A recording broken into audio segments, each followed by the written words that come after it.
के आयाम शुरू हो चुके हैं और खांसी और खासकर छातियों के जो द पेन्स है वो स्टार्ट होने लगे हैं, तो इस बारे में क्या प्रिकॉशंस लेने हैं? देखिए, विंटर की आमद जब होती है तो हम देखते हैं कि हमारे जो चेस्ट इन्फेक्शंस हैं उनमें इजाफा हो जाता है। जो हमारे ऑलरेडी चेस्ट के मरीज़ जो होते हैं, जो एज़मा होते हैं, COPD होते हैं या क्रॉनिक ब्रोंकाइटिस में मुब्तला होते हैं, उनके सिम्टम्स में इजाफा होता है। तो ज़रूरत यही है कि जो ऑलरेडी एग्जिस्टिंग पेशेंट्स होते हैं हमारे, उनको अपना एनुअल चेकअप पहले कराना चाहिए before the onset of winter, ताकि उनके ट्रीटमेंट में थोड़ा सा रद्द-बदल हो जाए, ताकि वो विंटर में सेफ़ रहे। और जो प्रिकॉशनरी मेजर्स हैं वो डॉक्टर साहिबान उनको समझाएंगे।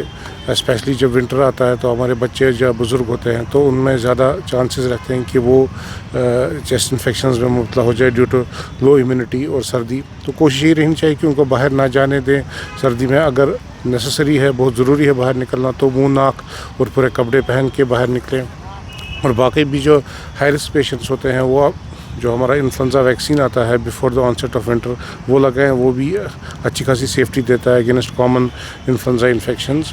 तो अगर और सबसे ज़्यादा ज़रूरी ये है कि हम देखते हैं कि विंटर में हम अपना जो वाटर इंटेक जो है वो बहुत कम कर देते हैं। जो हमारी सर्दी या लो ह्यूमिडिटी की वजह से जो हमारा रेस्पिरेटरी ट्रैक्ट है, इम्यून सिस्टम वीकन हो जाता है, वो अगर हम फ्लूइड इंटेक हमारा एडिक्वेट रखें तो उससे हमारा जो वो रेस्पिरेटरी सिस्टम का इम्यून सिस्टम है वो बहाल रहेगा और हमें जो इन्फेक्शंस का ख़तरा है उससे भी काफ़ी मदद मिल सकती है। खांसी की दवाई पर जहाँ देखिए, हर कोई दवाई के अपने साइड इफ़ेक्ट्स होते हैं, हर कोई बेनिफिट्स होते हैं।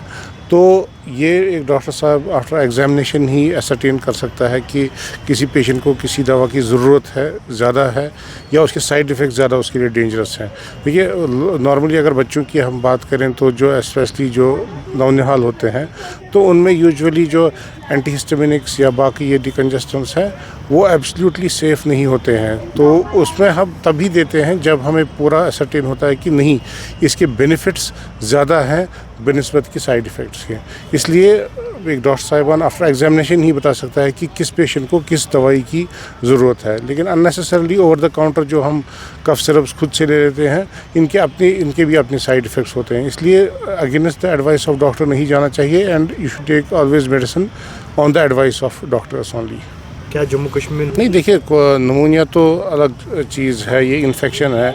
इसके हम देखते हैं कि जो इंसिडेंस है काफ़ी बड़ी आफ्टर कोविड। ये इतना ही नहीं, ये बस बैक्टीरियल नमूनिया, वायरल नमूनिया, इसमें काफ़ी अलग अलग टाइप्स ऑफ नमूनिया होते हैं। तो हम देखते हैं कि चूँकि अवेयरनेस लोगों में काफ़ी पैदा हुई after Covid regarding respiratory disease, तो इस वजह से हम देखते हैं कि इंसिडेंस तो काफ़ी बड़ी है। There are multitude of factors जो इसके लिए इन्वॉल्व हैं। एक तो इम्यून सिस्टम, या कोविड के टाइम हमने जो मेडिसिन वगैरह काफ़ी लोगों ने स्टीरॉइड्स ली उसकी वजह से, या वायरल इन्फेक्शंस बहुत कॉमन है specially at the onset of winter season. तो हमारी इंसिडेंस तो देख रहे हैं कि ऑलमोस्ट कांस्टेंट है। और एक चीज़ हमें देखा कि ड्यूरिंग समर टाइम जब हमारा इंसिडेंस ऑफ नमूनिया कम होती थी, लेकिन हमने देखा कि समर टाइम में भी हमारे काफ़ी पेशेंट्स एडमिट हुए विद नमूनिया।